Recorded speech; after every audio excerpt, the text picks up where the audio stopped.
Daisy. And the Trouble with Piggy Banks. By Cass Gray. Chapter 1. The trouble with piggy banks is they're nearly always empty.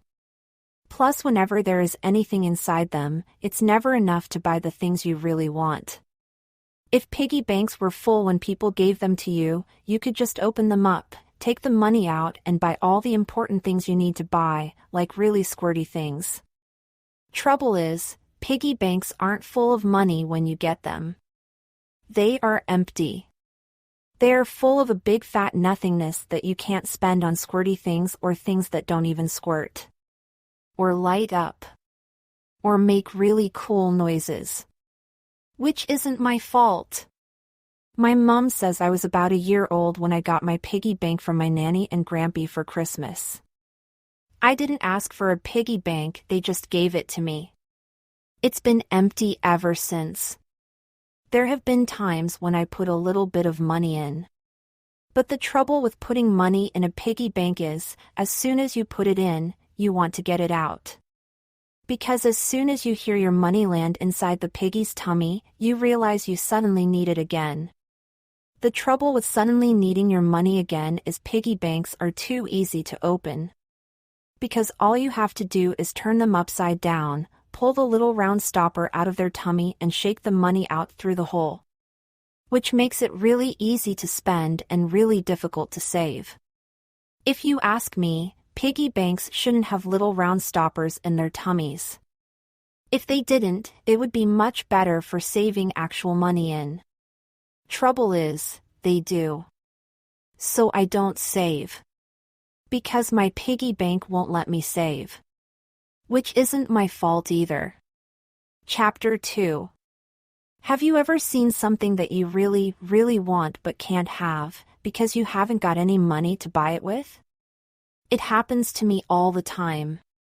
Like when the ice cream van drives down my street and the music makes me want a lolly. Or when my mom takes me to the post office and makes me stand by the sweets while we are waiting to buy some stamps. Or when I walk past a toy shop, or a gadget shop, or a toy shop that sells gadgets or a gadget shop that sells toys. Or it could be when my best friend totally gets given the best present in the absolute whole wide world and then brings it round to my house straight away because she absolutely totally can't wait to show it to me. That's what happened to me 2 Saturday afternoons ago. I was sitting on the lawn in my front garden, training ants, when I suddenly heard the weirdest and coolest noise. It was a bit like an alien crossed with a chipmunk crossed with a gargling frog. The trouble with aliens crossed with chipmunks crossed with gargling frogs is you're not exactly sure what to do when you hear one. But it was okay because when I looked up, I realized it wasn't an alien or a chipmunk or a gargling frog, it was Gabby.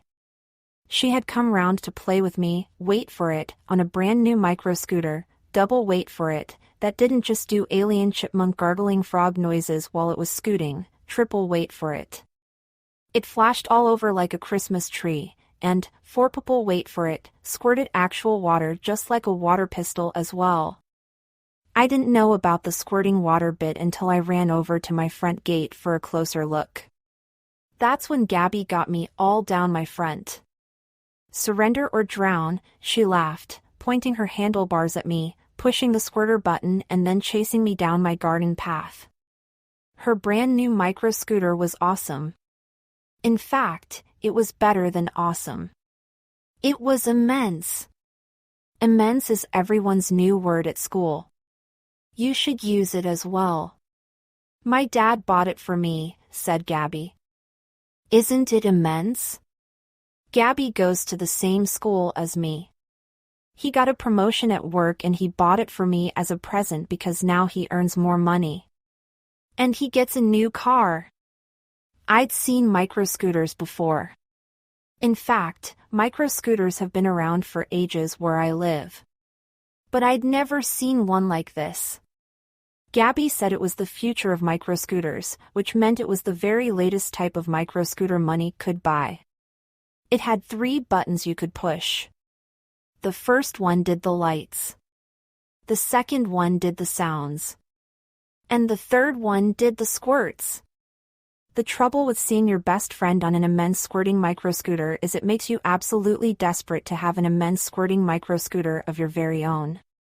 So as soon as Gabby had to go home for her dinner, I ran straight into my back garden to ask my mom. Chapter 3. Mom, Mom. I shouted, opening the kitchen door and leaping out into my back garden. Will you buy me a squirting microscooter just like Gabby's? The trouble with waking my mum up when she's sunbathing is it's better to do it quietly rather than shout. You should see how far a squirting microscooter can squirt. I said. You should see how much a squirting microscooter lights up. Please will you buy me one? Please, please. At first I thought my mum was going to say yes straight away, but when she took off her sunglasses and pulled a funny face, I began to have my doubts. Is it Christmas Day, Daisy, she said, or is it a summer's day? Summer, I said. Is it your birthday today, Daisy, she said. Or is your birthday in March? March, I said. Then you know the answer to your question, don't you, she said, putting her sunglasses back on and lying back down on the sun lounger. The trouble with knowing the answer to a question but not actually hearing it is it makes you not want to give up. Please, I said. Gabby's dad bought her a squirting microscooter without it being Christmas or her birthday, so why can't you? Because we don't have the money that Gabby's mom and dad have, Daisy. I wish we did. But the squirts are immense. I said. And the noises and flashing lights are immense too. I'm sure the price is immense too, said my mom. Have you asked Gabby how much a squirting microscooter costs? Yes, I said, and I know which shop you can buy them from. And, said my mom. And what? I said. And how much money are we talking? Only £99 and 99 pence, I said. In that case, said my mum, the sooner you start saving, the better. Chapter 4. When I rang Gabby to tell her that I was going to be getting a squirting, flashing, gargling microscooter of my very own, she sounded as excited as me. Trouble is, then I had to tell her that it might be a while before I actually got it because my mum was making me save up to buy it myself. Oh, said Gabby, in a not-so-excited voice. How much more money will you need to save up? £99 and 99 pence, I said. When Gabby found out that I didn't have any money in my piggy bank at all, she said that I definitely wouldn't be able to buy one that day, which I already knew. Then she told me that £99 and 99 pence was actually a lot of money to have to save up. Which I already knew.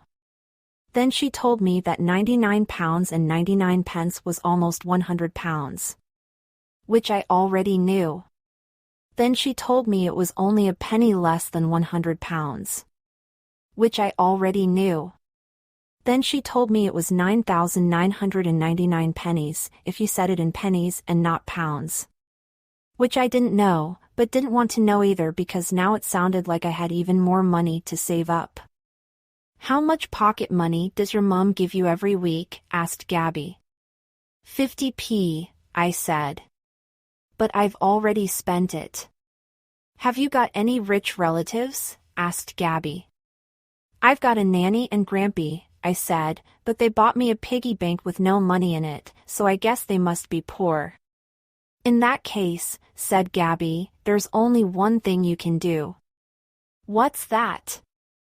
I asked. Chores, said Gabby. What are chores? I asked. Jobs around the house, said Gabby, like cleaning and washing up and hoovering. If you do some chores, your mom could pay you for every chore you do. Really? I said, getting quite excited. Really, really, smiled Gabby. It was the best news I had heard all day. Mom! Mom! I shouted, racing back into the garden and waking her up again. Will you pay me to do some chores? At first I wasn't sure what my mom was going to say, because I thought she might be grumpy after being woken up twice. But I was wrong. Chores, eh? She said. I like the sound of that. When can I start? I asked. As soon as you like, smiled my mom. And what will I get paid? I asked. That, Daisy, said Mom, will all depend on how well you do each chore. Chapter 5. The trouble with chores is they are really hard work. Especially hoovering. After I'd eaten my dinner on Saturday, Mom said I could start earning some money by hoovering the lounge. She got the hoover out, plugged it in and said that she would come and inspect the carpet after she had finished clearing the dinner things away. Trouble is, when she came back into the lounge, I was hoovering an orange. I hadn't actually started off hoovering an orange. I had started off hoovering the carpet, but after about 12 pushes I got a bit bored. The trouble with being bored is it makes you want to find out how powerful a hoover suck can be. Which is why I ended up hoovering the fruit bowl instead. The trouble with fruit bowls is they have all kinds of fruits that you can try to suck up, like oranges, apples and bananas.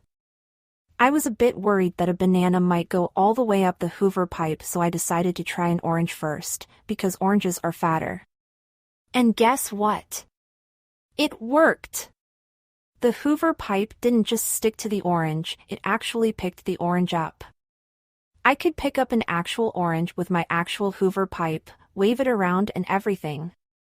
And make some really immense sucking, whining, hoovering noises at the same time. The trouble with immense sucking, whining, hoovering noises is, if your mom hears them, she'll come and see what you are doing. I was given a different chore to do after that. The trouble with washing the dishes is, if you've had sausages and mash for dinner, then you need an immense amount of suds. Which is why I squeezed a full bottle of washing up liquid into the bowl. I didn't do it when my mom was in the kitchen. At first I only used a little bit. But after she'd gone upstairs to change the sheets on the beds, I realized how hard mashed potato was to get off. The trouble with realizing how hard mashed potato is to get off is you don't have any choice really. I thought I was doing a really good job of washing up the dishes, but when my mom came back downstairs and into the kitchen, she went loopy. How much washing up liquid have you used? She shouted. It looks like a car wash in here. I was given a different chore to do after that.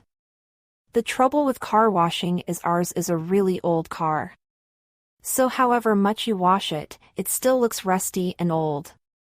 Which is why I decided to use a metal scouring pad instead of a sponge. The trouble with using a metal scouring pad is metal scouring pads don't just rub dirt and rust off. They rub actual paint off as well. And they make swirly shapes. When Mom came out to do an inspection, I hadn't even noticed I was making swirly shapes all over the car, so it can't have been that bad. It was only when our neighbor, Mrs. Pike, lent Mom her hosepipe to do the rinsing that the swirly shapes started to show up. Look at those scratches, Daisy. Look at those scrapes. Mom shouted. It's a car, not an ice rink. When I told her that I couldn't actually see any swirly shapes or scrapes on the car, she didn't believe me.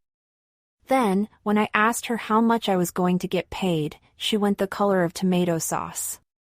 My next chore was getting ready for bed. Chapter 6. Going to bed early on Saturday night was actually really handy, because it gave me some serious time to think of some serious ways of making some serious money.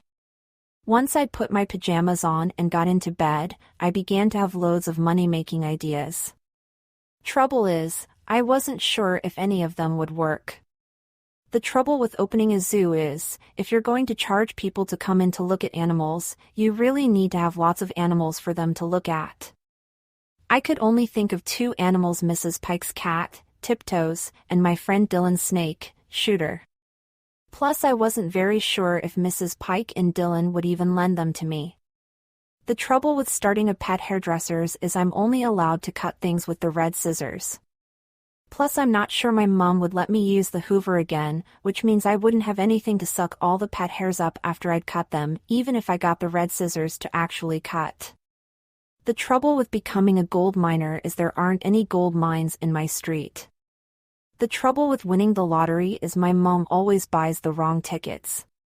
And the trouble with inventing a new invention that everyone in the world would want to buy is I couldn't think of anything to invent. Apart from loom bands, but they've already been done. When my mom came upstairs to say goodnight, I thought she was going to go on and on about washing up liquid, and sucking up oranges, and scouring pads, but she didn't. Instead of telling me off again, she gave me 50p for trying. Even if I hadn't tried very well. She told me that when she was my age there were loads of things she wanted her mom and dad to buy her that her mom and dad couldn't afford, like the latest bike and the latest record and the latest clothes and the latest tortoise. Daisy, you do know that if I could afford to give you the money to buy a new scooter, I would, don't you? Said my mom. Yes, I said. And you do know that money doesn't grow on trees, don't you? She asked. Yes, I said. And you do know that birthdays and Christmases wouldn't feel half as special if children were bought presents all the time, don't you? Not sure, I said. Well, you should be sure, said Mom. How's about, I said, suddenly having the best idea of my life. How's about, if you give me all the money I need to buy an immense scooter right now, and I don't have any presents for my next 3 birthdays? Or Christmases. I only need another £99.49.